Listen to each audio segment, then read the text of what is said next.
Welcome, everybody. It's 8 o'clock and we're going to get started. Thank you for coming tonight virtually to the Mabin School. We're very excited to be hosting this event. The Mabin School is a small school with a big vision, and social and emotional learning has always been an integral part of our curriculum. So we always try and do some kind of a parent event around Family Day, around children's mental health. It's something that's very important to us and on our top of mind all the time. But especially right now with the pandemic, we're all feeling a lot of anxiety, and rightly so. And we know that when we feel anxiety, that can have an impact on our children and how they're feeling. And so we asked Dr. Alex Russell to join us tonight to help us figure out how to keep our children safe and still encourage them to take responsible risks to grow emotionally when times are as challenging and as scary as they are now for us as parents and educators. So I want to thank Dr. Alex Russell for joining us. Alex is the author of Drop the Worry Ball, and many of you have probably read that book. If you haven't, pick it up today. Drop the Worry Ball. Amazon. I'm shopping more than ever on Amazon these days. It comes quickly. And Alex is also a clinical psychologist who trained with his PhD in 1997 from the New School for Social Research in New York, and did a 2-year postdoctorate at the Hincks Institute, which is now the Hincks Stellcrest. Is very well regarded in the education community, in the Toronto community, and beyond. So we're very pleased he's joining us here tonight. And with that, I'm going to hand it over to Alex to speak with us. 2 things before I do. We are recording tonight, first of all. And second of all, we are going to be answering questions after Alex's talk. So if you have any questions while he's talking, just put them in the Q&A and I will lob them at him after he's finished our conversation. So with that, I'm going to hand it over to Alex. Thank you, Alex, for being with us, and welcome to the Mabin School. Thanks, Nancy, and hi, everyone. I'm so glad you're able to join us here tonight. I hope some of you have got the kids to bed. Somehow you've managed to carve out a little bit of time for yourselves so we can talk about raising emotionally healthy children. That'll be our focus tonight. And of course, we're also going to be talking about how to raise emotionally healthy children during a pandemic. We're going to do both. We don't have to reinvent the wheel. We've never been through anything like this before. We really haven't. I know that the world has faced health crises before, but never in a kind of age where we've put this kind of effort and focus into child development and education. So this is all new, but we don't have to reinvent the wheel. So my goal tonight is to talk about both raising emotionally healthy children and talking about the pandemic and its challenges. These are overlapping topics. So if I do my job right tonight, I'm going to leave you with a bit of a roadmap to understand both best practices for raising your kids at any time outside of a pandemic, and as well as some really clear thoughts about best practices for getting through this pandemic in the best way possible for you and for your kids. So that's a tall order for us. I'm gonna try and do all of that in about an hour, believe it or not. So I'm gonna talk for an hour or so, and then we're gonna take those questions, and Nancy's gonna be kind of quarterbacking that, and she'll filter the questions through, and I'll try and go through as many of them as I can. Nancy, no doubt I'll pull out the ones that we got the most frequent queries about. Okay, so that's how we're gonna organize ourselves, and I hope we can keep you here for the whole time. You don't get too interrupted by those kids who I know are a constant demand these days, as always, but never before. So where to start today? I'll tell you, to get us started, I'm going to tell you about something that happened to me last week. I was actually giving a talk much like this at a school with a school community much like yours, and just as I was tonight, I was chatting with the principal before the talk, as I was just chatting with Nancy. And last week, this principal was a bit frazzled. she had just got off the phone with her grade 12, her 17-year-old son. And it was, she was still in the afterglow of a good fight, actually. And so she was sort of processing it with me. And what had happened was, it was a Thursday night last week. I was giving this talk, and he had called her. She was busy getting ready for this. And of course, he hadn't called, he texted, of course. And she'd got him on the phone because the question was, could he go to a chill at Matthew's house? Means a party, basically. And now I don't know if you guys have any high school students, those kind of parents with kids that age are listening tonight, but this principal is wise and learned and knows about child development. And she knows full well that by grade 12, you let go of managing your children's social life and study habits, even though it's a Thursday night, because it's a Thursday night in grade 12 in February, and he's like, 6 months from Frosh Week, right? Which is basically summer camp with alcohol. So, in regular times, her answer would be, oh, Matthew, that's great. Your dad and I are going to a movie, like there's movies, but let's say dad and I are going to a movie. We're back at 11. What time are you coming home? No longer a gatekeeper. That's the way to go by the time they're in grade 12. Enter COVID. Well, it's a bit different. She's got a daughter with a severe immunodeficiency problem, and all of a sudden, son going over to Matthew's for a chill raises a whole other set of problems. And so mom had to say, no, it's not okay. And predictably, her son, 17 years old, ready to embrace his existential freedom, is appalled. And it's almost an inevitable fight, guys. And so I think I'll just start with that example. I think you know this, but whether your kids are 3 or 8 or 10 or 17, COVID, or actually 22, I can tell you when they come back from undergraduate to live in their parents' basements, COVID is an absolute juggernaut. It's brutal on families and parenting. And the reason it's brutal is because it destroys a distinction that is so critical in parenting, a distinction between inside the home, our shared family life, and outside our home, the big bad world out there.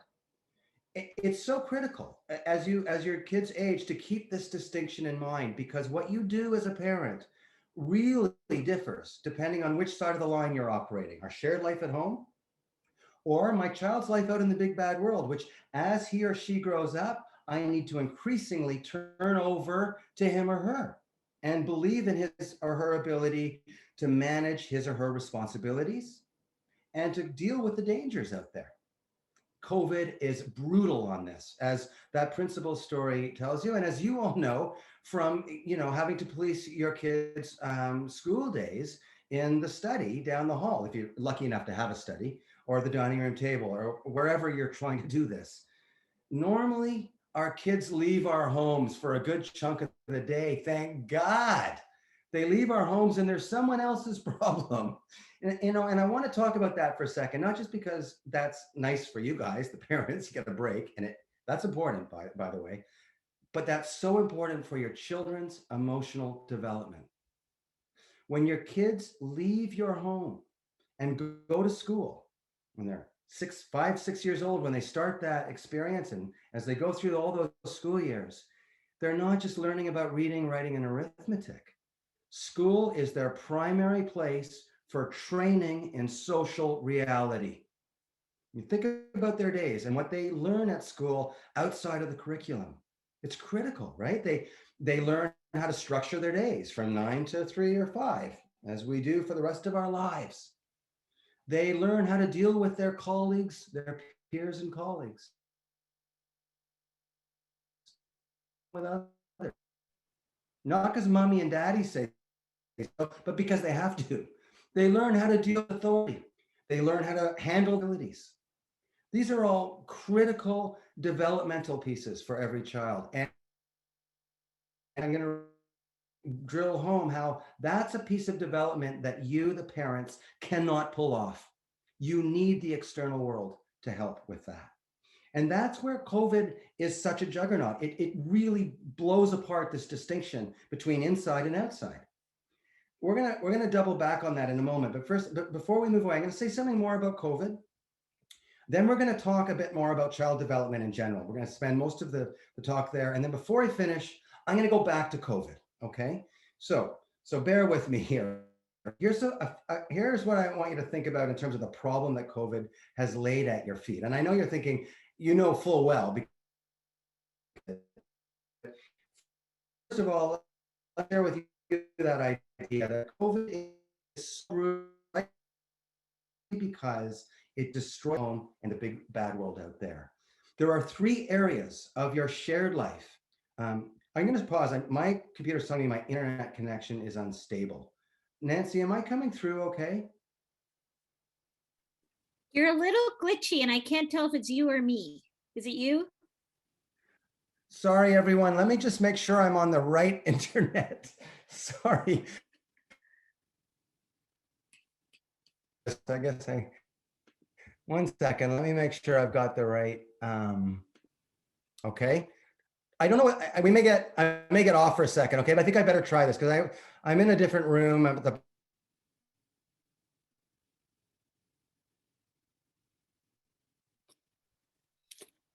Okay. I assume I'm back now. You're back. Okay. Let's see if this goes better. Okay. Okay. Shall Thanks, I? everyone. I'll wave if we're not. Okay. Thanks, everybody. Sorry about that. Oh, well, there's all kinds of things that COVID does for us these days. So anyway, okay, let's move forward. So there's 3 areas of your life that I'm going to name for you where COVID is really a challenge. The first is control.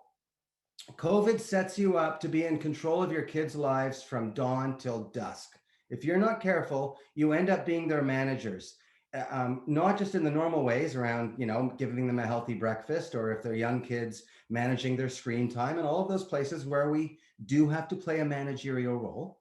But as I guess my story about that principal and her 12 and her 17-year-old son illustrates, all kinds of other areas as well. If you're not careful, you end up being your child's manager from dawn till dusk, and that is crazy making for everybody. It's not good for anyone. That's one area. 2, privacy. COVID is messing with us there. We are not able to get the privacy we need. And I mean all of us. As parents, you need privacy. You need to be able to talk about the kids when they're not listening. That's critical to good parenting. It's called a caucus meeting. And governments meet behind closed doors. They work out government policy when the kids aren't around. Every family works better when mom and dad are on page together, and when they have disagreements, can work those out behind closed doors and then come forward, both spouting the party line. Okay. It's not a tyranny, but it's a benevolent dictatorship. And it's hard to pull this off without that kind of privacy. Our kids need privacy too. As they get older, they need to be able to close their doors for sure. They need to get away from you at times and from their siblings. All cooped up like this, kids are fighting more. They're going to fight with their siblings more often.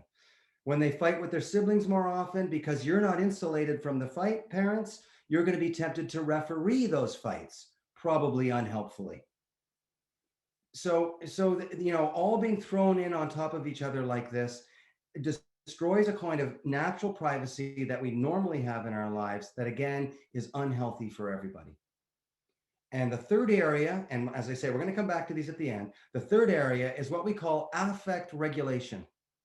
That's just a fancy psychologist name for emotional control. Affect is emotion, regulation means control. We sometimes like to use fancy words because it makes it sound like we know what we're talking about. Okay, so affect regulation, that also is compromised. And let me give you, the basics on that. When your kids, let me talk about a slightly older kid. I know a lot of you have kids at Mabin, so they're a bit younger, but just to give you a really clear example, especially when your kids get into the teens, and they might be a little bit rude around your house or a bit disrespectful, and you got to keep nagging them to put their plates in the dishwasher, et cetera, et cetera. And yet, most of you, if you've got kids that age, you keep hearing from his friends' parents, the parents in the neighborhood, they say, "Oh, your son Johnny was over. What a lovely boy, so respectful." And you're like, "What? Our kid?" Yeah, actually, That is your kid. That's his baseline. Children tend to regress when they come home. They return to earlier emotional stages. It's just very natural. And so our kids cooped up with us all day long are just tempted to regress and get younger and younger. I was talking about those undergraduates that have had, some of them had to return home this year because of different aspects at school. They're overseas and so on. I have a patient I think she's about 23 now. I've seen in psychotherapy for some time, and she was scratching her head. She was saying to me, "Man, I've only been home for a month, and I got so furious at mom last week because she wouldn't let me go to the cottage with my boyfriend, and I started screaming at her, and I can't believe the things that came out of my mouth. I haven't felt like that since I was a teenager." Emotional regression because of COVID. So, it's a real slippery slope, and our kids can really get on that slope and return to younger developmental stages where they're less in control of their emotions. So those are the three areas: control, privacy, and affect regulation. We're gonna leave COVID for a bit, okay? And we're gonna talk about the basics of emotional development and parenting to raise emotionally healthy kids. That'll be what I focus on for the next half hour, 35 minutes, something like that, so I can leave enough time to come back to best practices for COVID. Okay. So we've already talked about this inside and outside, the first, the world of the family and the big world out there. I'm going to give those two worlds a name: the first world, and that's the world of your family, because that's where our kids start. And I'm talking the first world, the key years are 0 to 5. And then they leave for the second world, the big world out there. In that first world, there's some very important emotional development that occurs. So let's start in that first world. When your child is 3 years old, 4 years old, basically mom, dad, dad and dad, mom and mom, parents, you guys are God, pretty much, functionally speaking. You have that kind of power in your young child's mind. You tell them what's right and what's wrong. You really structure the day. That your kids, by the way, in the first world, especially when they're 2, 3, 4 years old, do not need to have a lot of anxiety. In fact, almost no anxiety at all. It's the time for them to have a love affair with the world. We do the worrying for them. It's appropriate. Okay. So, he's 4 years old and you go to the park and he's like, woo, a doggy. And you see he's a pit bull, you pull him back. You're doing the worrying for him. Okay. That's fine. But it's not all sunshine and light every minute of the day when you're 3 years old. Sometimes bad things happen. Sometimes you do naughty things. You're 3 years old, 4 years old, and it's an hour before dinner time, and you sneak into the kitchen and you go for that cookie, and mom catches you stealing a cookie from the cookie jar, or dad says that's not okay, and you, the 3 or 4 year old, oh, you feel like a bad boy, a bad girl. It's a really important emotional and developmental moment, right? He's learning right from wrong in that moment. You're teaching your child values, actually. Stealing's not okay. But I want you to think about the emotions in that moment. They're very powerful. They're a category of emotions we call guilt and shame. And those are painful emotions for human beings, but boy, are they important. When you, the parent, catches your little one stealing and says, that's not all right, you're teaching them right from wrong. And you're also helping them link that conduct with guilt, actually. You're building what Sigmund Freud called the superego. It's just a metaphor, but it's the idea that we have a part of our mind that carries our values. It's based on identifications with our parents. It's that part of our mind as adults that can make us feel guilty if we've not acted in a good way. It's our moral center. Those emotions have to do with morality. And boy, are they important. But that's where they belong in the first world. So I'll give you another example. I'm 4 or 5 years old. I'm just starting grade 1 possibly. And maybe I've got worries about my report card. Very likely my main worry about my report card is that mommy and daddy are going to be disappointed in me. Okay? That's first world thinking. Which is fine because I'm only 5. Okay? But if I get to first year university and my biggest concern about my report card is that mommy and daddy are going to be disappointed in me, boy, have I got problems. And you think that through. By the time your children get to first year university, actually quite a bit before then, but for sure by first year university, you need them to be out of guilt and shame. If they're worried about their report card, it needs to be between them and the school and the consequences of not studying for his midterm. What emotion are we talking about now? Anxiety, a completely different emotion. Guilt and shame is an emotion that stands between a human and his gods. It's the moral center. Anxiety is an emotion that stands between an organism and the outside world. It's the fear system. And we need to have our kids leave that first world and gradually, over the course of their academic careers, leave that first world behind and enter the big world out there and take on responsibility for themselves and actually adaptive anxiety. So we're going to talk now a little bit about anxiety. We have to do this these days because any educator will tell you, and any psychologist, and at this point, lots of parents, we are really struggling with childhood anxiety in 2020.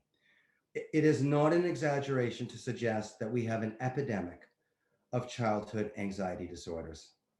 I've just made you all really anxious, okay? So we're going to be talking about your parental anxiety too. But I do want to alert you to the fact that we really are having a hard time raising adaptively anxious children. We have a stunningly high rate of maladaptively anxious kids. We're diagnosing them with anxiety disorders at rates that are absolutely unprecedented. And then we're treating them, often with medication. I want to give you another stunning fact to line up against this alarming fact, which is that our children in 2020, even during a pandemic, are the safest children in human history. Again, it's not hyperbole. We really keep them safe now. Everything from car seats to flame retardant pajamas. They're safe. Check it out. The safest kids ever and the most anxious. We're clearly doing something wrong. Today, we're not going to have enough time to talk about all the mistakes we're making. I'm going to reference them as we go. We're going to talk about how to do it right. The number one thing I want you to think about right now, though, is that your goal is not to eradicate anxiety. It's actually to help your child take on a little bit of anxiety at a time so that they can become adaptively anxious. Now, before I go any further, I think I better define this term that I've been throwing around and that we all throw around, a very technical term 100 years ago. I mean, it was only used by specialists, but now it's on everybody's tongue. I had a 6-year-old in my office the other day say, I've got anxiety. And even he was using it. So let's define it. It's a real thing. I mean, it's an emotion with a real meaning. So let's think about it for a second. Anxiety is an emotion that's in the fear family. That's intuitive. It's like fear. It's importantly different, but let's talk about fear for a second. Fear is a very basic animal response to danger. Every animal, including the human animal, has a fear response. We know where it's primarily located, way down in the base of our brain, the parts of our brain we share with the rest of the animal kingdom. The main part of the brain that really seems to be involved in the production of fear is the amygdala. Okay, again, it's a part of the brain, a brain center that all animals have.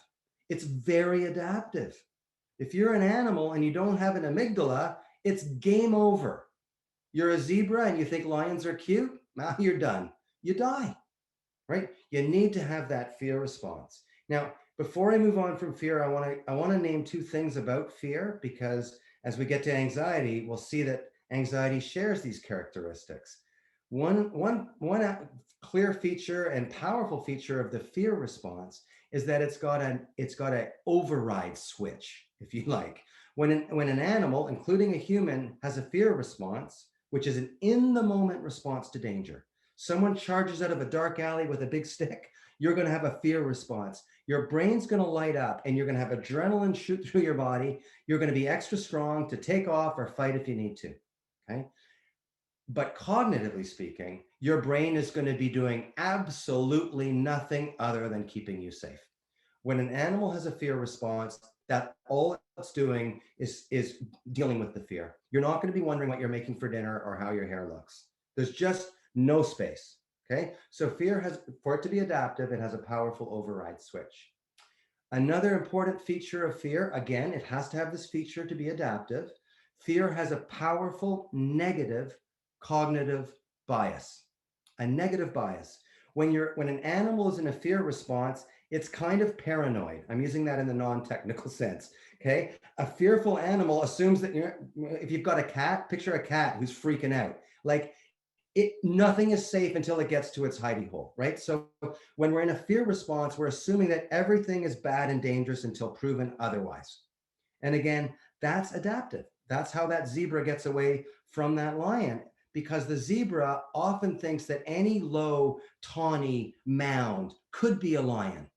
So zebras, presumably, I don't know nothing. I know nothing about zebras. I'm completely making this up, but theoretically, zebras will run away from low orange tawny mounds because it could be a lion. A powerful negative cognitive bias. Okay, that's fear. Anxiety is the same as fear, except for one important characteristic. It's always anticipatory.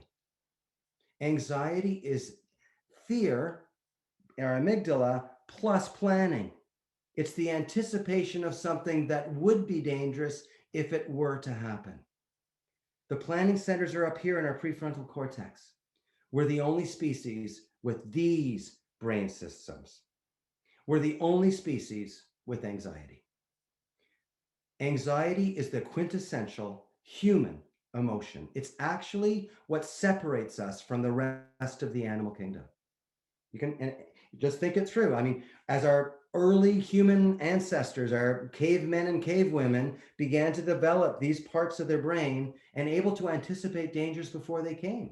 It's one of the great engines of civilization, learning to build the wall before the enemy comes over the hill, right? So, our kids are not growing up to be hunter-gatherers. They're growing up in a very think ahead society. You need your kids to take on this anticipatory capacity to worry now about something that would be dangerous later. Midterms, and then as adults, job evaluations, paying our taxes, mortgage payments. We've got to anticipate things.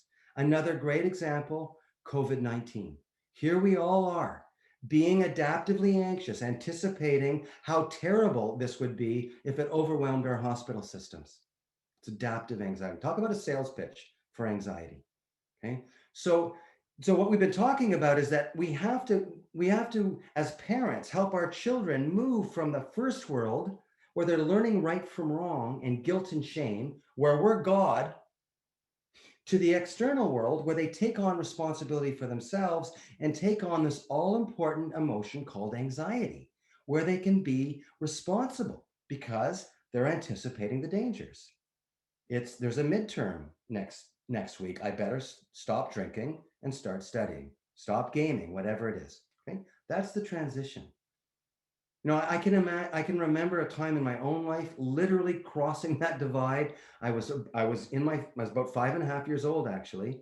We took a holiday out east, my family did. I'm the youngest in my family. I had 3 older sisters, so this was what felt like an eternal vacation to Prince Edward Island. We drove around in our family station wagon, and crammed in the back seat. And one day we stopped at a souvenir store. And out we got, and I can remember poking around in this place and see, I can still picture this treasure I found. It was, if you've ever been to PEI, there's beautiful beaches there. And this was a test tube, and it had sand collected from 3 different beaches: red sand, black sand, white sand, cork on top, 39 cents, magnificent. I had to have it. You can picture my 5-year-old mind. So I approach mom and I say, "Mommy, can I have it?" She hums and she haws and she says, "No. Please, no, please, no, please, no." The answer is just no. So I asked Dad, and Dad's like, "No." So what do? When no one's watching, I stuck it in my pocket. I stole it. I took the thing. So off we go. We get back in the car, and things are good. Like, I got the thing. I'm feeling pretty good. It's magnificent and it's mine. Awesome.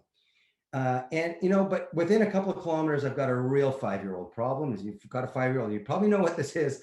I've got to take a look at it. I just to make sure it's the treasure I remember. I'll worship it later in my closet or whatever. But now I just got to make sure. So I kind of fight for room in the back seat, and I get my hand in my pocket and pull it. But as soon as I get to the light of day, of course, my sister sees it too. Dad, he's got it. He stole it, and I'm busted. The car stops. And the car turns around. And back we go down the highway to the souvenir store. And out we get, me and my dad. And can you feel the guilt and shame? I mean, with my father, and as we I'll never forget what dad said as we get up to the counter, and I'm handing the thing back. He says, "Look what he's got in his hot little hand." I pee my pants right there. In the eyes of the father, like guilt and shame. But everything changed in the next moment. This clerk was mad. I think she didn't just work there, she owned this place. And she was upset when she looks down at me. She says, "What else did you take?" Nothing. And she starts using words like penitentiary and justice of the peace. I mean, goodbye, guilt and shame. I'm in the fear system now. She got my attention. It was the end of my criminal career right there. Here's the key to this lesson, guys, and it's key. It's an inconvenient truth of parenting. External authority can create anxiety in our children.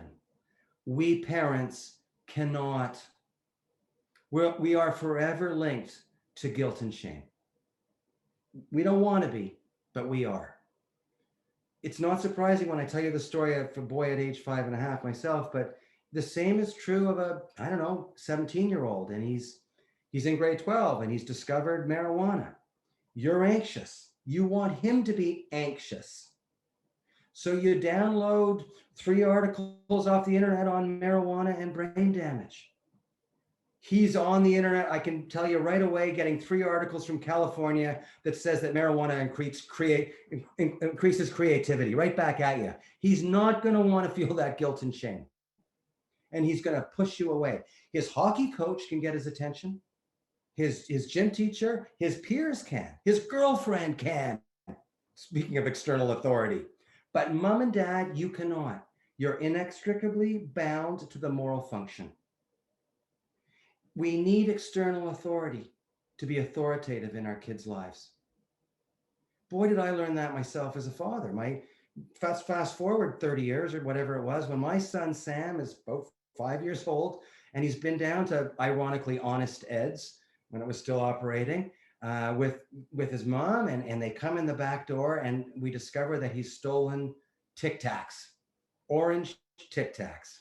You can still picture them. So I did what my dad did. We got back in the car. We drove all the way back down to Honest Ed's, and Sam and I approached the cash. The deal is he's got his allowance jar. The deal is he can either pay for it or give it back. Sam approaches the nice lady at the cash, and it's a bit much for him this moment, so he's a bit tearful. And you know what the cashier says to him? "Oh, sweetie, you can keep the Tic Tacs." She didn't do what I needed her to do. I needed her to lower the boom. I needed her to be authoritative. Maybe you can hear where this is all heading, guys. What is the number one place for external authority in your children's lives? School. Teachers are not just loving educators, which they are these days. Think about Mabin, for God's sake. So tender, so loving, but they are also authority figures, and they need to be.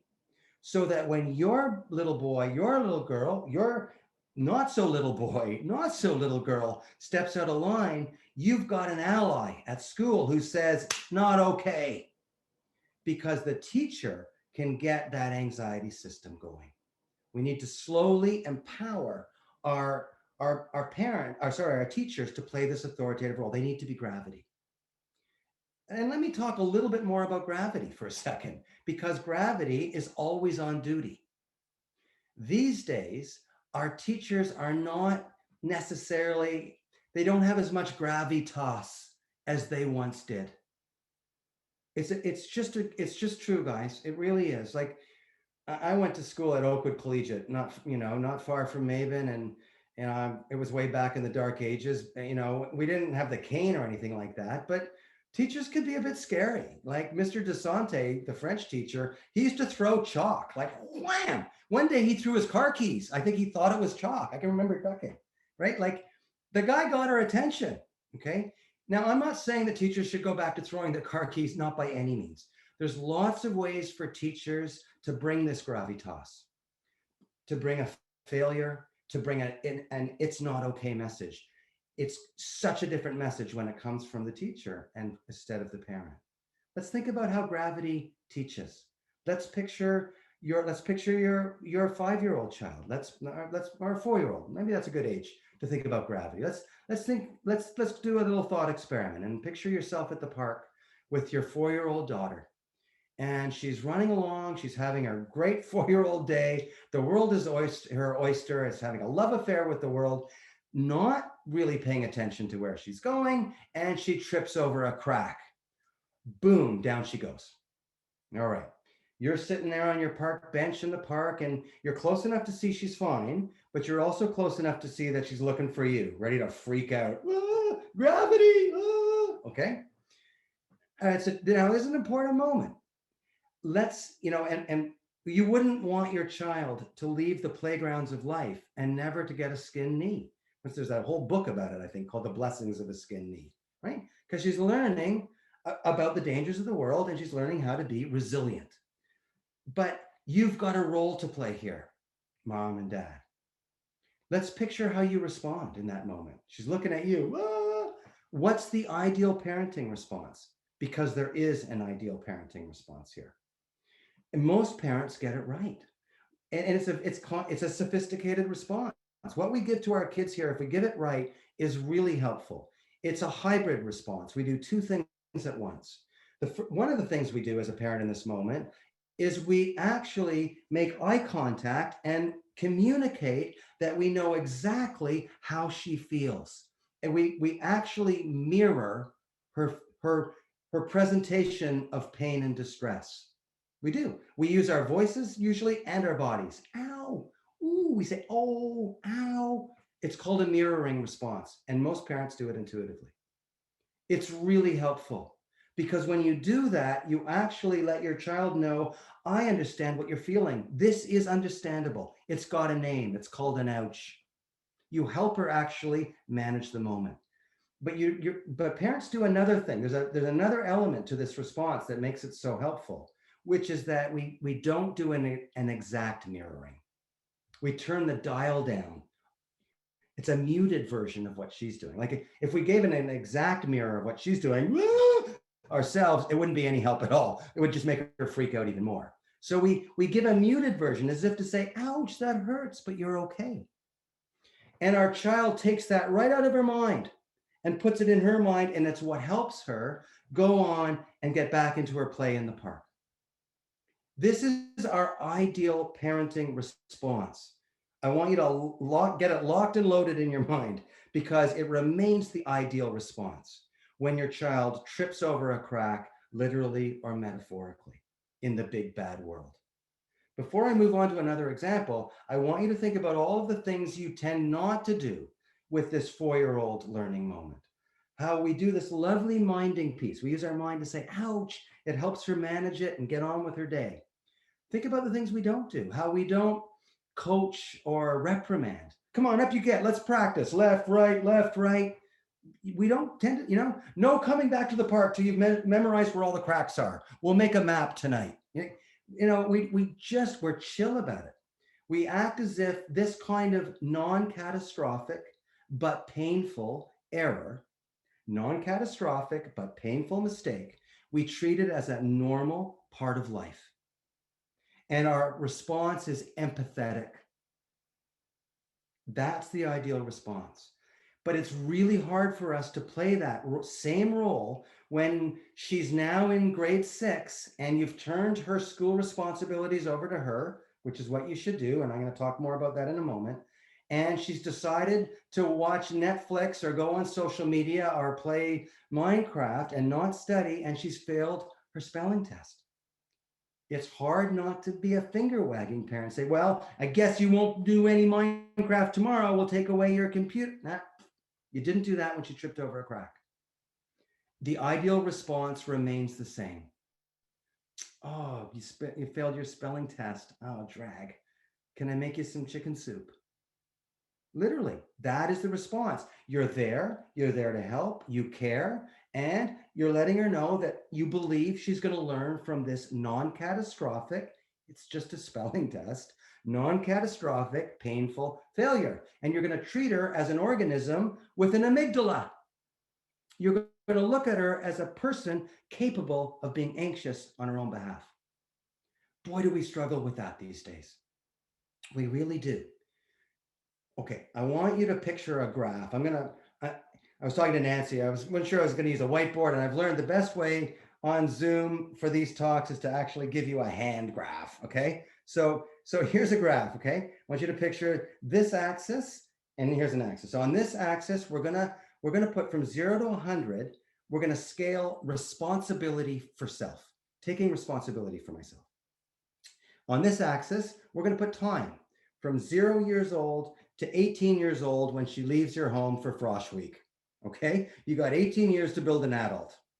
Okay, so there's our graph. Now let's picture her curve.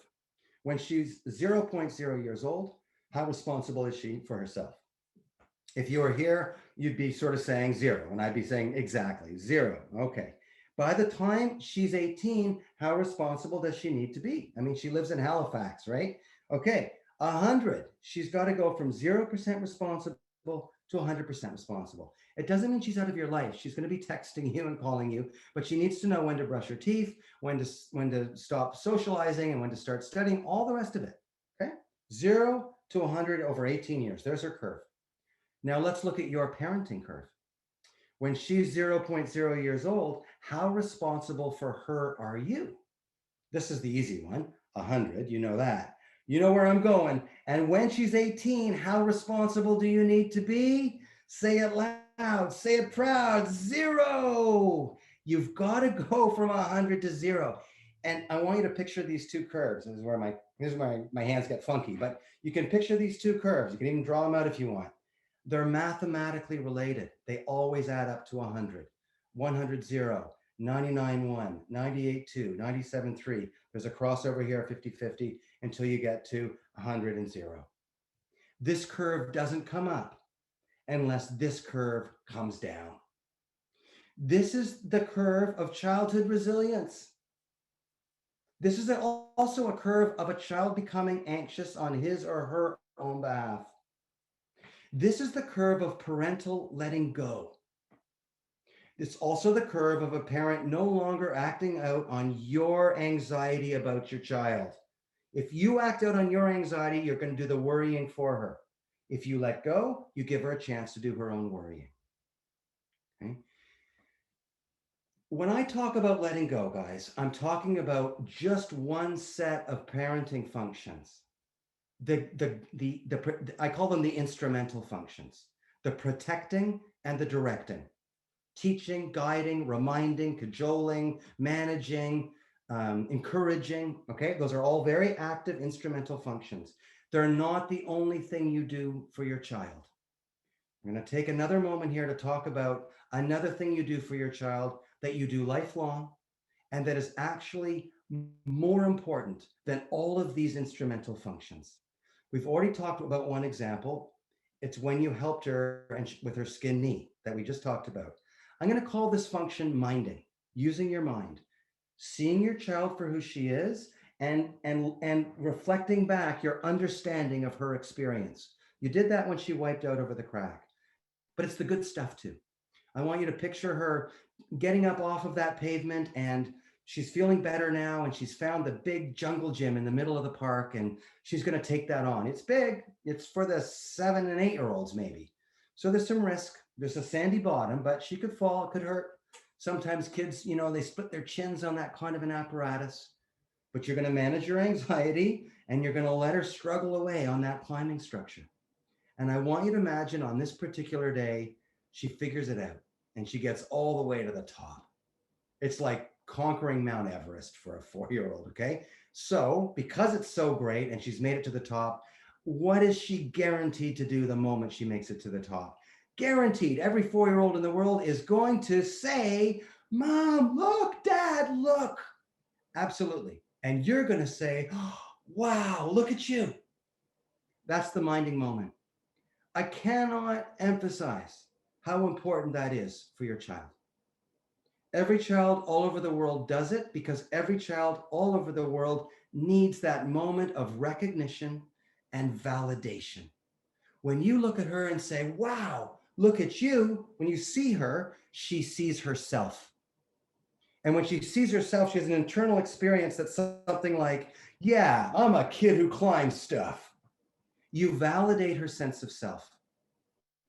If we had more time, I would help you see how that's different than praise. Praise is not great for kids. And sometimes these two moments can get confused.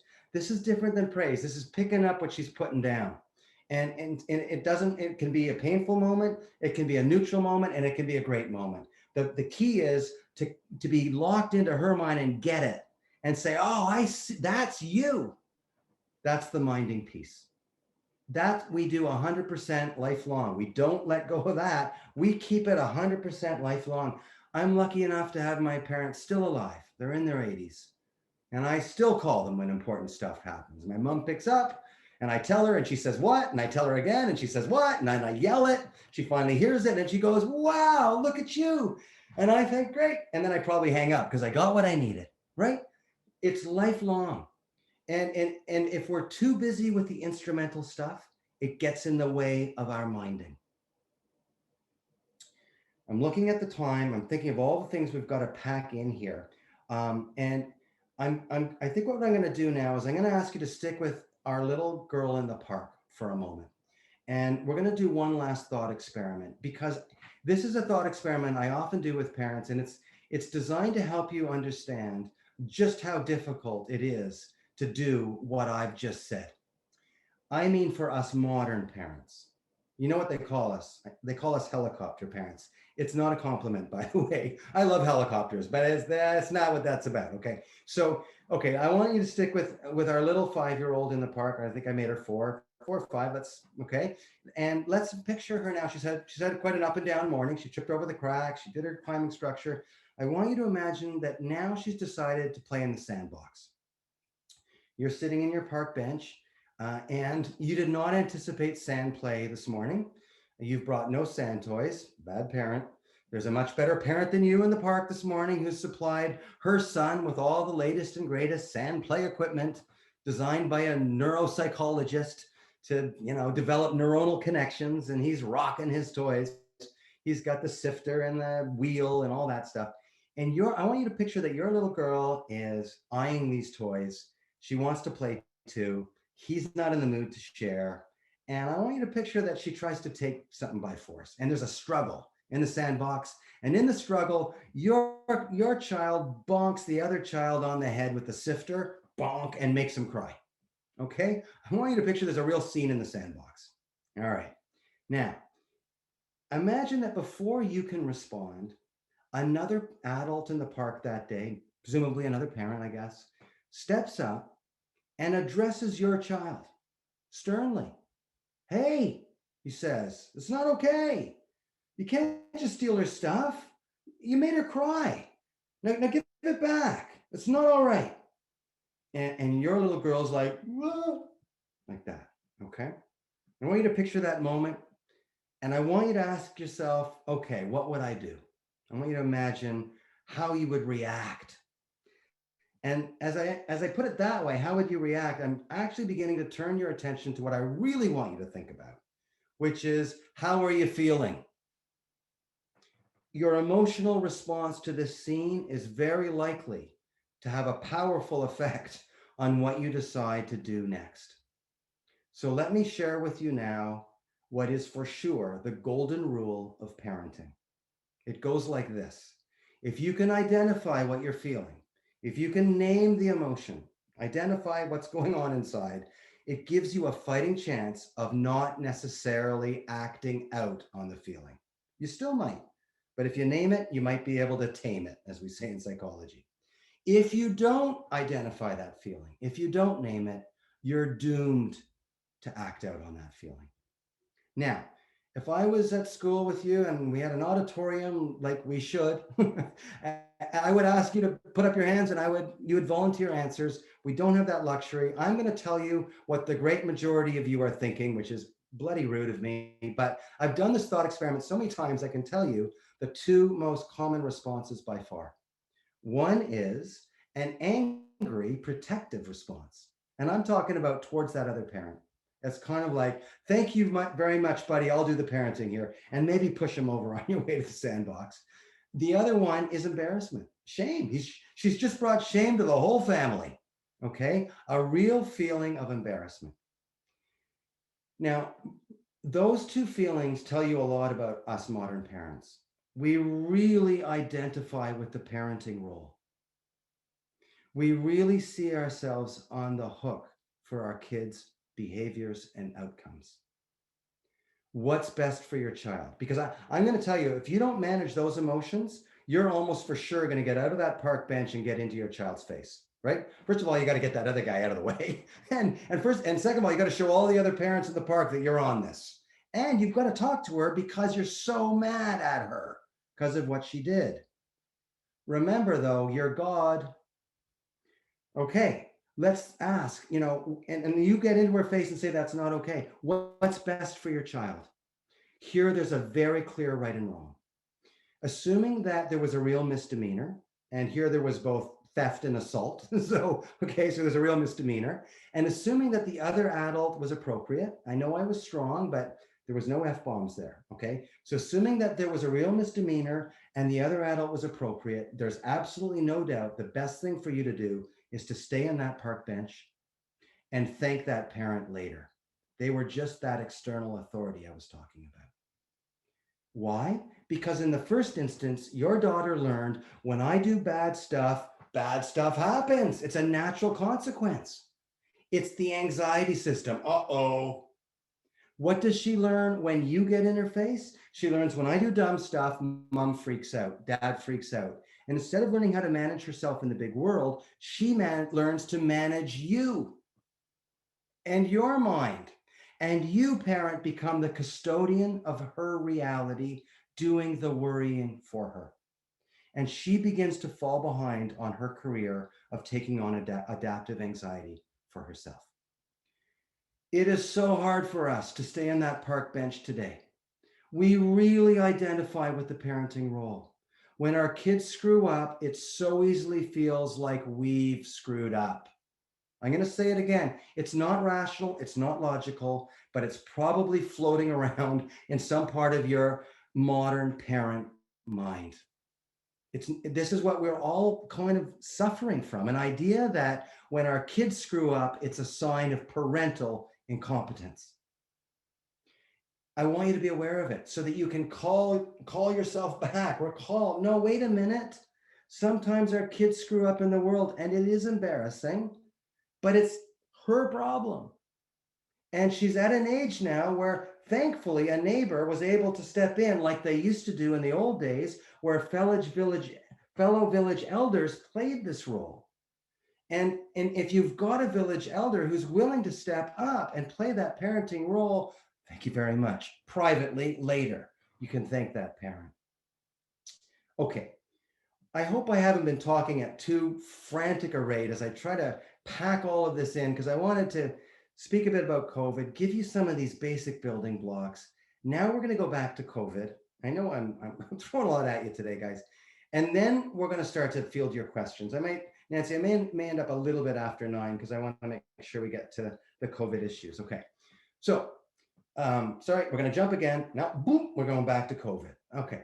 Now, you remember I was saying that COVID is brutal here because it blasts apart this distinction between our inside lives, where we teach our kids right and wrong and respect, and the outside lives, out in the big bad world, where they learn to take on their own responsibilities and be anxious on their own behalf. The three areas where we really get in trouble: control, privacy, affect regulation. What to do? Okay, control. Here's the advice for you all on control. especially with your younger kids, but for sure as you get into the older years too. Be authoritative, in control parents when it comes to the structure of the day. There's breakfast, there's school, there's lunch, there's school again. Maybe there's an off screen time at the end of school. There's an hour where everybody's off screens. By the way, that's something I and most mental health professionals are recommending.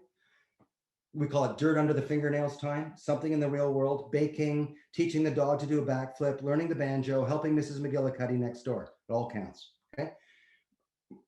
So you're structuring the day. Then there's maybe screen time, dinner time, maybe there's, bedtime, okay, but you structure that day and be in control, authoritative parents. The kids have to follow the structure. However, when they're in that school period, from 9 to 12, let's say it is, and 1 to 3, whatever those periods are, they've got to be in that school room. Maybe it's the dining room, maybe it's their bedroom, maybe it's the study. But then I want you to let them be the school's problem. Even the teachers want me to be saying this. They kind of don't, because they kind of don't want to have to deal with it, the poor teachers, but they know that this is the right thing.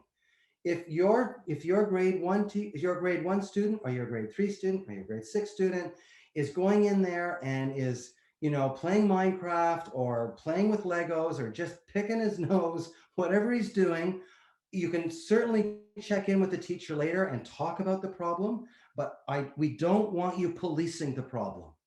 What we want is, if that's what your child is deciding to do, to not pay attention to the lesson, we want there to be a non-catastrophic, painful outcome. And you can't deliver that. You can only bring the guilt and shame, and it won't work. You need to partner with the school. Call the school, call the teacher, share the problem. There's a 3-step process I want you to work through here. There's 3 steps, and you've got to follow them in order. And because parents and teachers, we're so anxious about our kids these days, we can easily get into an antagonistic relationship, kind of getting into a hot potato game with the worry ball. The parent telling the teacher to work harder and the teacher telling the parent to work harder. Who's the one person not anxious at all in this scenario? The student. So you've got to follow 3 steps in order. You can write them down right now. I encourage you to. Step 1, first thing out of your mouth, parent, a message of appreciation and trust. You're calling that teacher. The first thing out of your mouth is, thanks for taking my call, Mrs. Smith. We're so grateful that you're Johnny's teacher this year. We really appreciate your efforts. I don't know if you can imagine what teachers are going through. They play such a critical role at any time in our lives, but during this pandemic, oh my God. Okay. So the best way to you're trying to create an alliance of village elders. So start with that message of trust and appreciation every time. Never miss it. It's a great way to get the ball rolling in the right direction. Okay.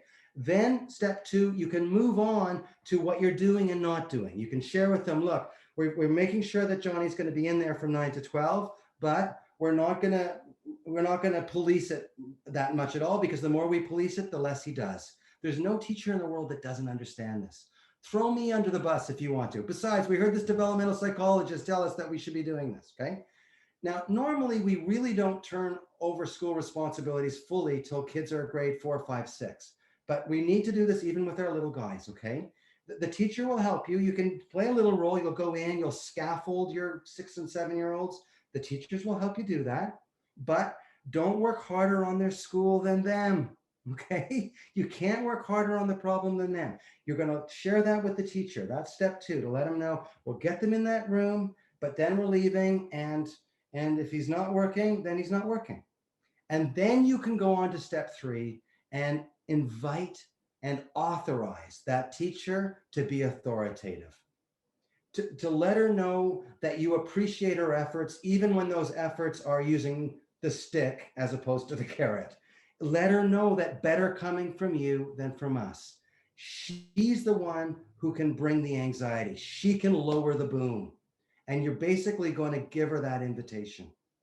Okay. And that's a way for everybody to stay sane, and you can get on with your day for a little bit, and you don't have to control them from dawn till dusk, and they can continue on with this all important developmental curve as they start to take on some of the training and social reality that has to occur over these years.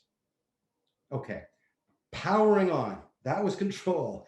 There's more to be said, but we'll just have to hit the highlights here. Privacy. Couple of things here, folks. Make sure you call your caucus meetings. I was saying earlier how important it is as parents to be on page together. It's easy to start fighting. Guys, it's brutal being a parent right now. You don't need me to tell you that. And when it's brutal being a parent, we easily get frustrated with our co-parents. We're trying to do stuff that's mind-blowingly crazy. So it's just a pressure cooker. I'd much rather you work this out. It's really way better for the kids if you can work it out when they're not listening. The front porch. I've been talking to parents. One set of parents I talked to, they were in the tree fort. That's where they had to go to get away from the kids. You know, you can get in the car and turn on the heat. If you got a Tesla, even better. You don't even have to run the engine, okay? Go for a walk the dog, but get away for those caucus meetings. Respect your children's privacy. When they're in their room and the door is locked, all right, sorry, not locked. When the door's closed, knock. And wait for an answer, okay? Knocking and then just walking in isn't actually knocking. That's trying to catch them at something, okay? Force yourself. Stop at the door, knock, and wait for an answer. It's respectful. It'll make a difference. If your kids are fighting, try not to over-police it. The more you referee your kids' fights, the more you'll have to referee your kids' fights. It's a law of human nature. If there's any people here who play recreational hockey, I'm talking to the men here. Guys, if any of you guys play rec hockey like I do, you know there's two very different kinds of games we play. Sometimes we play pickup. One of us rents the ice, we go out, we wear our dark sweaters and our white sweaters, and it's generally a pretty gentlemanly game.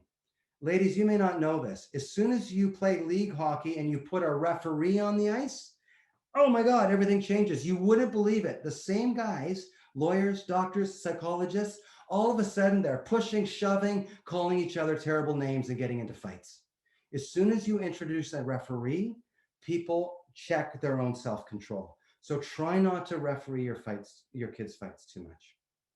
Quickly, affect regulation. Please be aware of how easy it is for your kids to regress to earlier childhood moments, okay? When you're aware of it, it'll help you understand what's happening. One of the keys here is try not to get recruited and become if you've got a 17-year-old returning to age 12, try not to become a parent of a 12-year-old. Try to keep talking to that 17-year-old. He's not acting like one right now, but remember who he is when he goes over to his friend's house and his friend's parents are around. Talk to that kid. All right, try to stay at that level of respect. When your 9-year-old starts to act like a 3-year-old, try to not take the bait and regress to the parent of a 3-year-old. Try to keep talking to her as if she's 9. Raise the bar in your own mind. Vygotsky called this the proximal zone of development. Interacting with our kids as if they have emotional competencies that they're not quite showing, but they're perfectly capable of achieving. It's a really powerful magnet. We could get into some examples. Maybe your questions will go there, but just beware when your child regresses, it's so easy to follow them and start to interact with them as if they're 9 or 12, when in fact they're 5 or 6 years older. Resolutely maintain in your mind a model of your child at his actual developmental level. Picture what he's like when he's over at his friend's house and his friend's parents are around. That's a great model for this. And try to speak to that kid.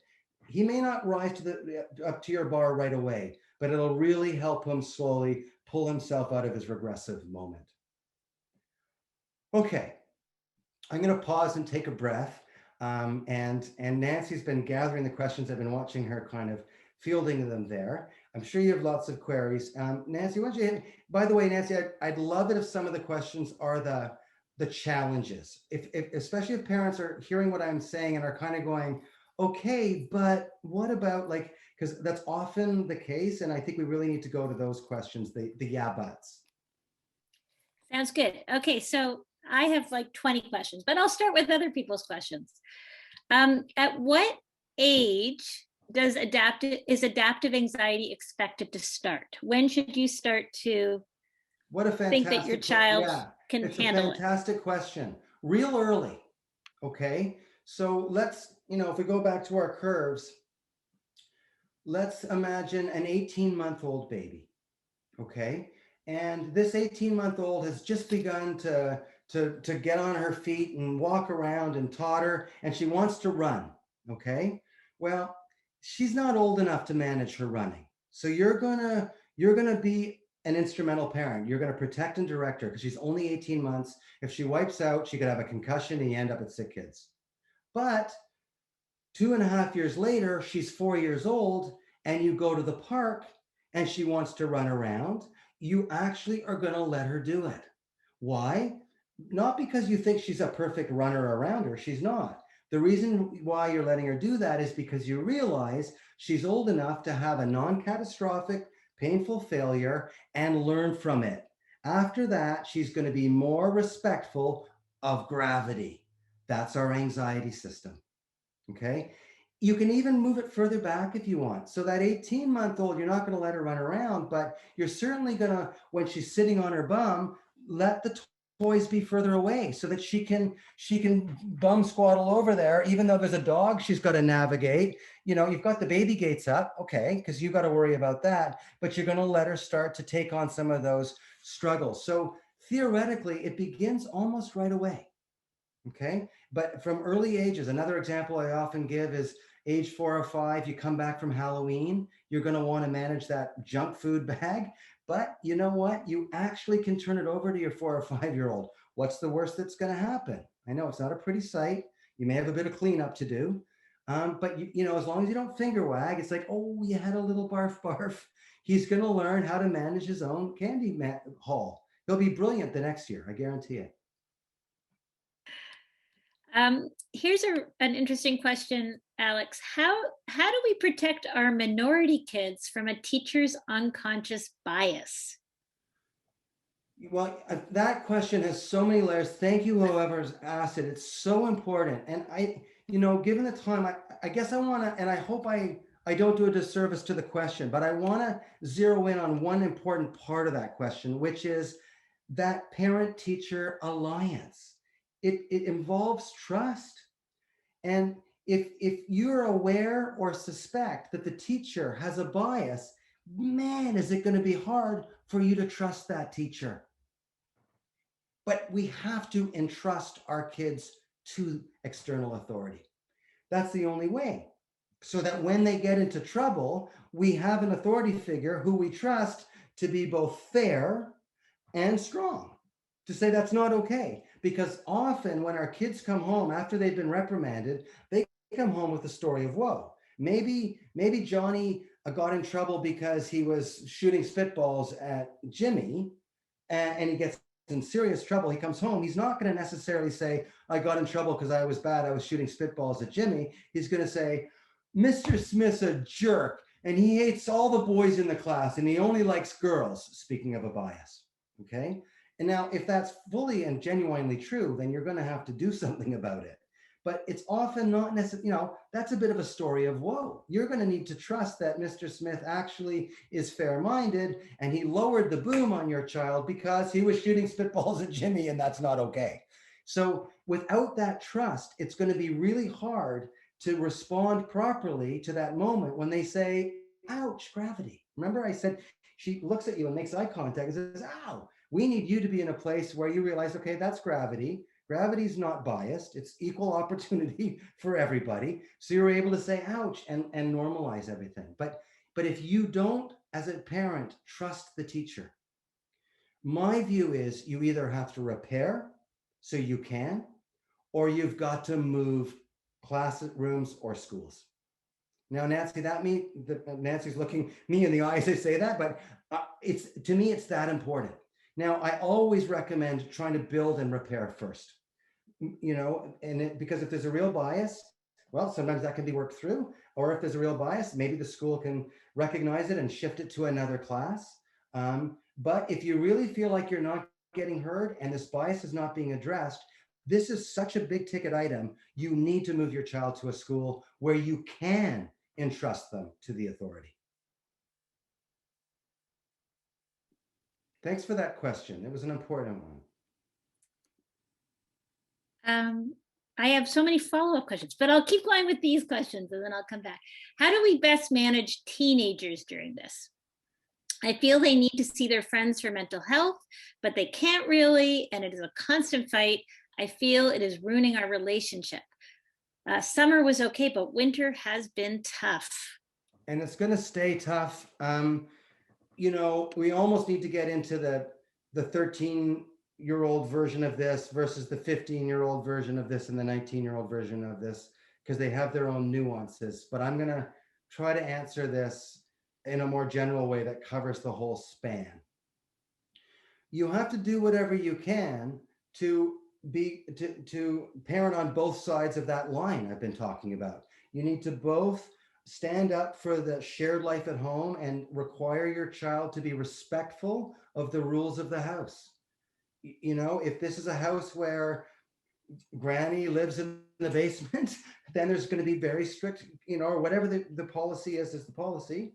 And yet you're going to want to do whatever you can to honor and respect your teenagers' developmental need for independence and freedom. It's not just the socializing, it's they need to be able to make their own calls, and to continually say, no, we're the bosses of your outside life is not only offensive to them, it's just not healthy for them.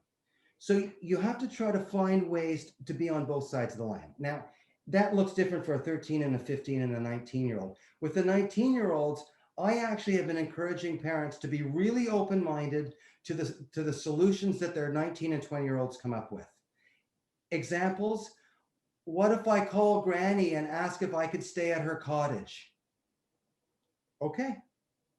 Now, mom wasn't super thrilled with this for lots of reasons, but it was a way out. And in one of those families, the 19-year-old in the end decided, no, it's just too much of a pain dealing with granny's cottage. And he actually backed away from it, but it was still to the good because he felt respected. At least mom and dad are working with me. In the other case, off they went to granny's cottage with mom and dad's hearts in their throat. They were so sure in this family that it was a boy, that he wasn't going to follow the rules and he was going to do something terrible. He was going to trash granny's cottage, maybe have a big party or something. The good news is he was a model citizen in granny's cottage. So what does it look like at 15 or 13? Well, again, it's different. They're younger. You can't let them go off to granny's cottage unsupervised because she's only 15. But you want to see if you can help. Let her, no, don't work harder on the problem than her, but be open to ideas.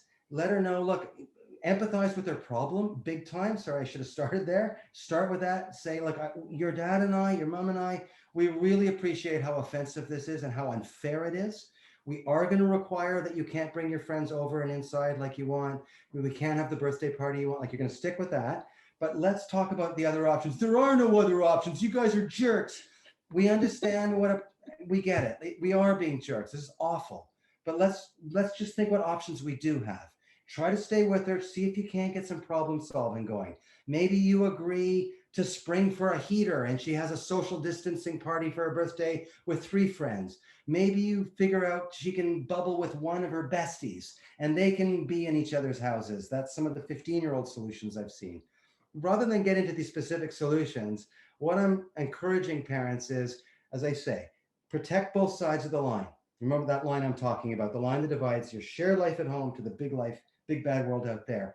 Stay true to your home policy. She's got to respect the rules of your home. That's really important, both for you and for her. And also important for her is to hear that you and her and your co-parent really understand her need for independence, for socialization, and you're there as a problem-solving team to help support whatever might work in that regard. Thank you. A really important question. Alex, there's a few questions along this line. Questions like, what if my child doesn't seem to care about failing, or is doing badly and doesn't seem fazed by that? What if we're not seeing the sense of anxiety? Yeah, and of course you said there's a number of questions like that, and yes, there are. I get asked this question pretty much every time I speak to a parenting group. So that's how common a fear this is. It is a fear. It's a parental anxiety. So let's just, I know I haven't answered your question yet, but many parents are anxious that their child is missing the capacity to be anxious. Okay. So I'm just going to give you a fact right now, which is simply that's not true. She's not missing that part of her brain that allows her to be anxious on her own behalf. I'll say it again. He's not missing that part of his brain that allows him to be anxious on his own behalf. It just hasn't kicked in yet. And it's not going to kick in until you stop doing the worrying for him and you've proven that you're not going to step back in and retake that job. There's a wonderful story by Maurice Sendak, the wonderful children's author. He's got a little kid's book. It's called I Don't Care, Said Pierre. And it's just a beautiful little representation of how it's tempting for many kids to go for this, to see if it'll work. I'm just going to go through life and not give a damn about anything because that'll be fun. It's tempting.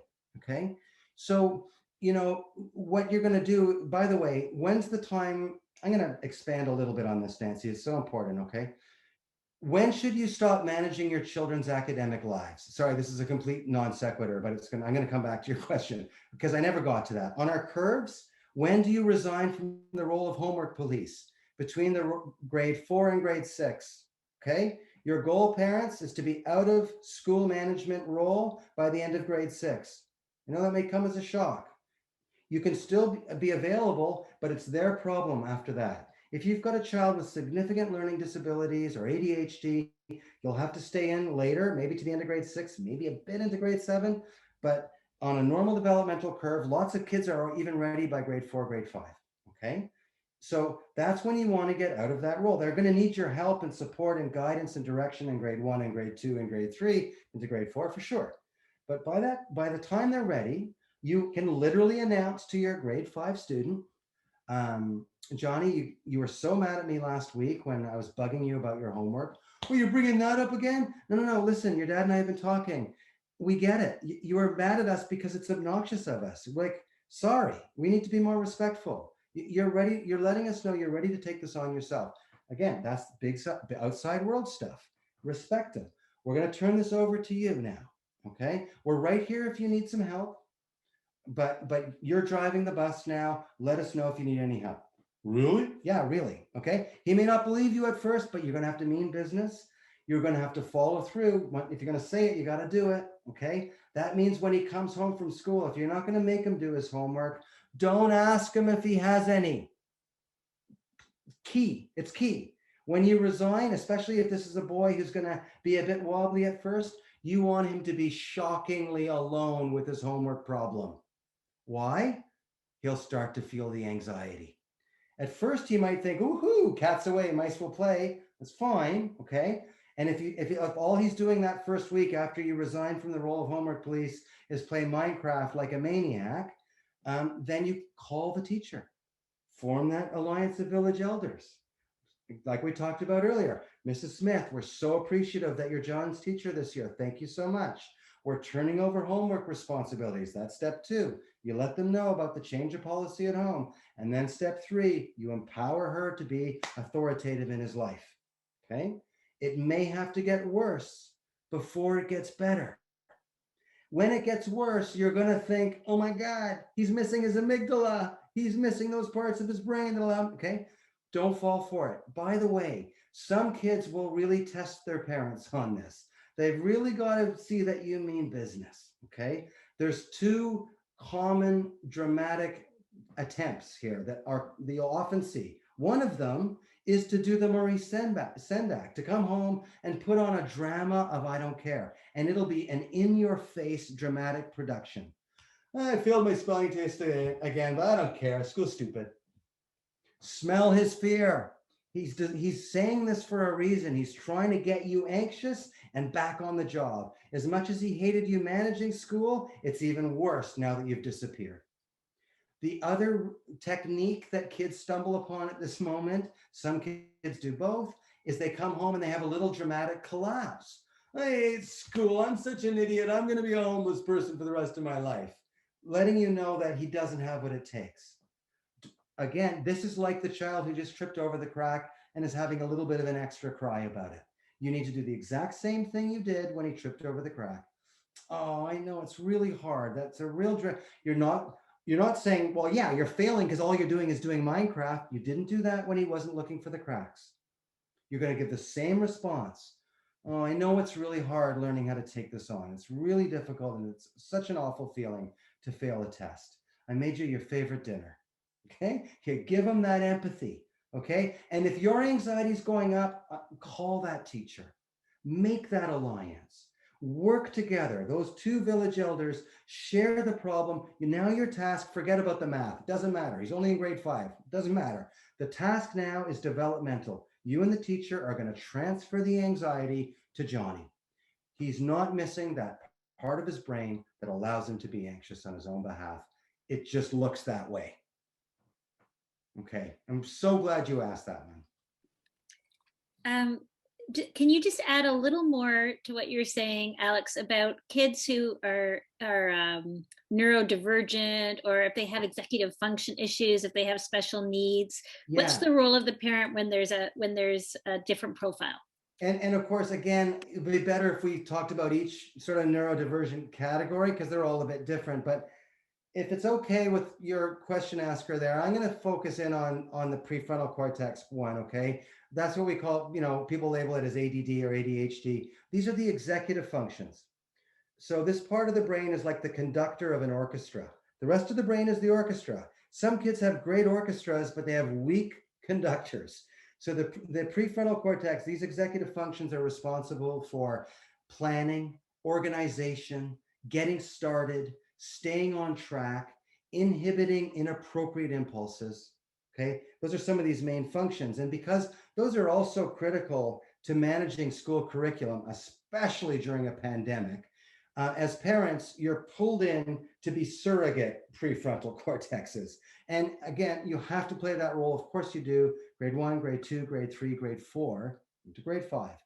But by the time you get to grade 6 and grade 7, you are having to shift out of that so that your child takes on the problem, not only the problem of school, but the challenge of the fact that he's got a weak conductor. So those are the years where if you don't have language yet, you do need to have some shared language about his area of neurodiversity, his area of challenge. You don't have to call it ADD, you don't have to call it ADHD, you don't have to call it executive functioning weaknesses. You can call it a conductor who likes to who wants to be an astronomer, so he's never on stage. You can talk about lazy brain, or it was one family called it. There's lots of different names. You can work with your teacher on this, but you have to start to name this challenge in a way that's not shaming or terrifying to your young child. He's now 10 or 11, but able for him to say, okay, it's not a level playing field. And that helps me understand why the writing is so much harder for me, because I don't have a good way of managing my writing, so that he starts to take on his weak executive functions as his problem. Now, that might mean that you'll have to stay in a tiny bit longer. Sometimes, especially if you transition schools from grade 6 to grade 7, you'll probably need to work intensively with the school and the teacher, and perhaps be more of a scaffold over September, October, November. But my suggestion would be, try to make your goal, you and your co-parent, by the end of the grade 7, we've turned it over to Johnny or Jamie, even though it's going to be a bit more challenging. Sorry, I haven't talked about other things like autistic spectrum, but they have their own unique challenges. There's a couple of questions here, Alex, about kids who are anxious to try new things or anxious about going to school. How can you be encouraging without finger wagging or going down the slope of guilt and shame? If they're not picking up on your encouragement, what's the next step? How can you help to minimize the anxiety? So glad you're asking this question, because this is a question about, some of our kids are slow to take on the anxiety, and they want to do the "I don't care," said Pierre thing. There's other kids who are exactly the opposite. For them, anxiety, when it comes on like gangbusters. You're perfectly aware that she's not missing that part of her brain that makes her anxious, because she's been that way from the get-go. She was a bit clingy to you at birthday parties. She's had trouble separating at early childcare and so on. She's a bit more of a fearful, cautious child. And I'm so glad you're asking about these kids. Okay, so these kids are going to want to, at times, avoid. Anxiety and avoidance go together just as flight and fear go together. Fear goes with flight, anxiety goes with avoidance. It's the same brain mechanisms. All of us avoid or want to avoid when we're anxious. We all do. One of my anxiety symptoms, procrastination. It's a kind of avoidance. I still struggle with it. I've learned over the years to say to myself when I'm procrastinating, okay, what are you scared of? What are you afraid of here? And try to talk myself through it so I can face my anxieties, pull out the thing, it's usually a report, and start writing it. And I'm worried it's not going to be a good report, or someone who's important in the field is, there's always something there that's making me avoid. When our kids are young, especially as parents, we often need to lend them our adult will. We need to get them out the door. She asked you to sign her up for House League hockey, and she went the first week, but the second week, she doesn't want to go. She's picturing how the ice was hard and her toes froze, and all the other girls seemed better than her, and she'd rather just watch Dora the Explorer. And because she's anticipating. I mean, anxieties, you said it's time to go to hockey. She's anticipating those things, and she says, I don't want to go. I got a tummy ache. And if you say, fine, you don't have to go to hockey, she goes right back down to Dora the Explorer levels, and that felt great. And that means next week she's going to avoid even sooner. And by the third week, she's quit hockey. Avoidance is addictive. So parents of these more anxious temperament kids, you've got a tough role to play in these early years. You've got to get her out the door. You've got to lend her your adult will. I know it was tough last week, but I don't want to go, coach is mean. I know it was tough, but we made a commitment, and you get her in that car, and you get her, and she's going to continue to climb.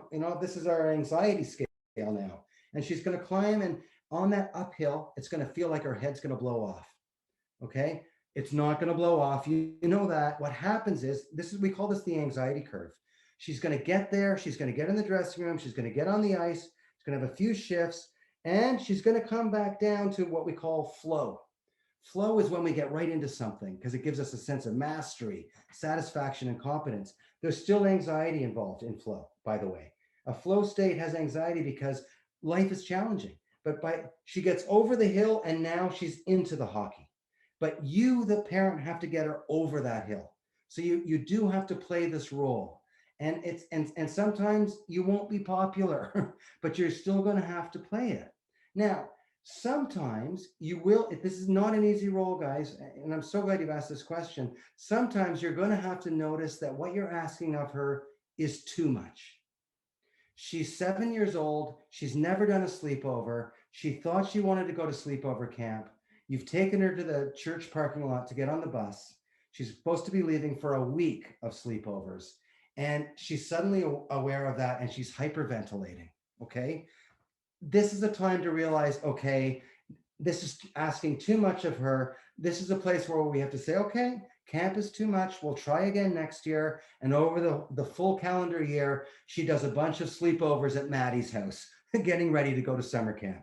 So I hope I'm not vacillating too much for you on this question. The point is, you really have to pay attention. A lot of the times you'll be able to get him or her to that event, and you need to do it because otherwise they're going to get addicted to avoidance.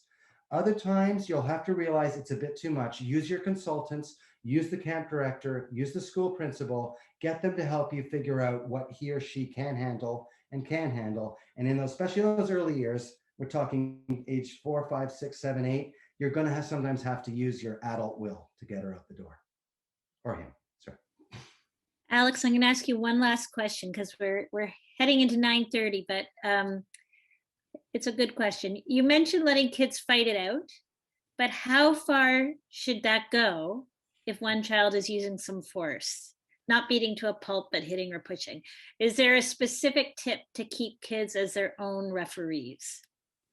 Good question, and I hate this question, okay, because it's so difficult. Okay, so I've already said early, be careful. The more you referee, the more you have to referee. But I appreciate this question. Okay, so a couple of thoughts. First of all, if it's getting really bad And it's getting really bad because there's a clear doer and done to, or to use a more loaded vocabulary, bully and victim. I don't like that. I wish I had better words, but where there's a clear perpetrator who's starting it and keeping it going, and a clear kind of sufferer, victim who didn't really have anything to do with this thing, then I would intervene. And the way I would intervene actually is to give your front part of your, metaphorically and literally, give the front of you to the victim. Give the back of you to the bully. I wish I had a better word, to the doer. Okay. Give the front of you to the done to. Oh, hey, this is awful. Do you want to come with me and we can make some muffins in the kitchen? So she gets you. The doer, the antagonist, the mean one, learns when he gets into that mode, he gets nothing. It's a natural consequence. Okay. If you go at him, you're just going to get an argument and more fight and more escalation. I said him, it can be her too. But okay, so one technique is assess the situation. More often than not, it's pretty equal. Siblings are pretty good at both bringing fight to the fight, okay? But if it's one of those situations where there's a clear doer and a clear done to, you can intervene, give your attention, your energy to the done to, and the doer gets kind of nothing, okay? Another answer to your question, though, is if they're both equally to blame, let them go unless it's looking, okay, I'm going to say it. It's looking like a hospital visit may have to happen. Like step in before the hospital visit has to happen. But like, seriously, unless it's getting to that level, like where actual physical harm is going to be done, then let them go. You know, kids are remarkably good at actually containing and making sure that a hospital visit doesn't come. Okay, so you can see why I hate this question, but I've learned to say it just to sort of give you the courage, parents, on this. You really can let it go, like especially if it's verbal. I know, and they may be saying awful things, okay, but it's true. Sticks and stones don't break bones. Okay, if it's getting a bit physical, pay attention. But you know, there's different forms of physical, right? But if it's becoming actual fists being swung, okay, you got to intervene. Maybe that's better than hospital visit, okay? But really, I would encourage you to let it go until you really think something serious is going to happen on the physical level. I think that's the best I can do with that particular question. What a thing to end on. I sound like a brute. Well, it's 9:30 and I think we could talk to you all night long. You have wonderful stories to tell us, but also you've made the theory very real for us. I know what I'm taking away from this is the 3 ideas that we can think about during COVID, but all the time. How much control should we be exerting on our kids? I'm thinking about your graphs, and you know, how do we let go of that control as they get older? And then how do we give an appropriate amount of privacy and take an appropriate amount of privacy, even when we're, you know, together 24 hours a day in our houses or our apartments or whatever during COVID.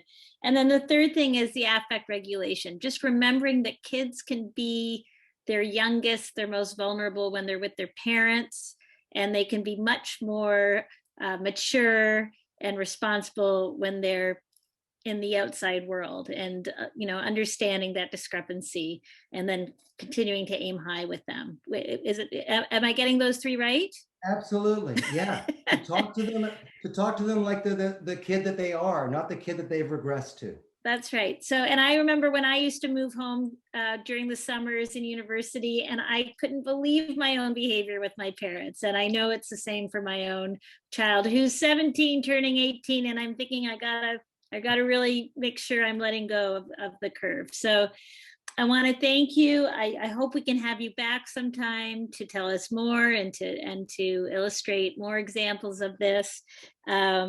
What I got most out of this is that there's science, but it's also an art. It's an art of figuring out the right balance, and there's no one right answer. It's really going to depend on your child and the situation, but we get the trends that we're supposed to be aiming for. So thank you. Thank you to everyone for joining us tonight. We are recording this. We will send you the recording. And we hope that you have a wonderful family day with your family this weekend, and that you stay safe and you stay healthy. And we're all looking forward to having the kids back at school on Tuesday.